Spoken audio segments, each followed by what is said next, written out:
Les sixièmes pour l'organisation donc de notre travail cette semaine, donc deuxième vidéo. Le plus simple maintenant, je passerai par la voie YouTube, la voie vidéo.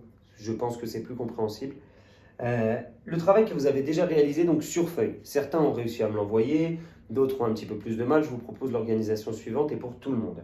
Tout ce que vous réalisez sur feuille ou sur un cahier, si vous avez un cahier de brouillon, alors évitez les morceaux de papier s'il vous plaît, prenez sinon une feuille A4, vous mettez la date et dès que vous réalisez un exercice ou une série d'exercices, vous mettez ça les uns en dessous des autres, et à la fin ça vous fera un petit dossier.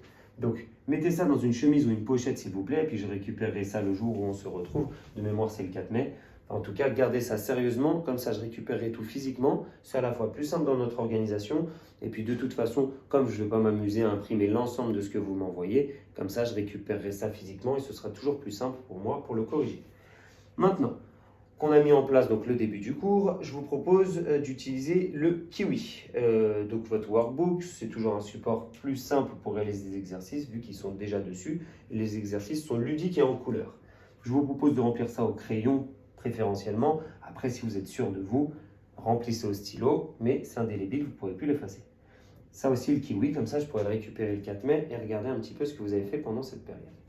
Vos devoirs pour demain.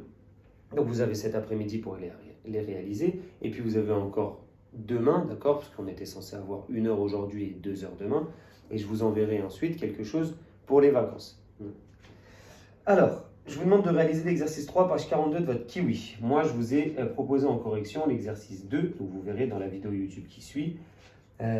Donc l'exercice 2 qui ressemble trait pour trait à l'exercice 3. Ensuite, je vous demande de réaliser 2 exercices parmi les 4, 5, 6 et 7, d'accord, sachant que j'ai réalisé moi l'exercice 8 et l'exercice 9 dans une troisième vidéo. L'exercice 4, 5, 6, 7 et le 8 et le 9 sont tout à fait similaires. Et vous avez un tableau de proportionnalité ou pas. Et on vous demande du coup de déterminer s'il y a proportionnalité. Toujours suivant la même méthode. On divise la valeur du bas par celle du haut, celle du bas par celle du haut, etc. Et on espère trouver le même coefficient. Et si c'est le cas, il aura le droit de s'appeler coefficient de proportionnalité. Et donc on aura bien une situation de proportionnalité. Et l'objectif final, je vous demande de réaliser l'exercice 10 et l'exercice 11, page 43. Donc là, pour le coup, j'ai une vraie situation de vie écrite en français. Et on vous pose une question. À vous d'y répondre. Donc à vous d'utiliser ce que vous avez appris dans ces types d'exercices et ces types d'exercices pour essayer de traduire un problème mathématique et ensuite pouvoir répondre à la question qui est posée. Voilà. Je vous remercie et puis je vous souhaite bon courage. Et puis dès demain, je vous envoie l'ensemble des devoirs. Et puis vous trouverez bien évidemment en pièce jointe la correction des exercices que je vous ai demandé de réaliser pour aujourd'hui. D'accord ?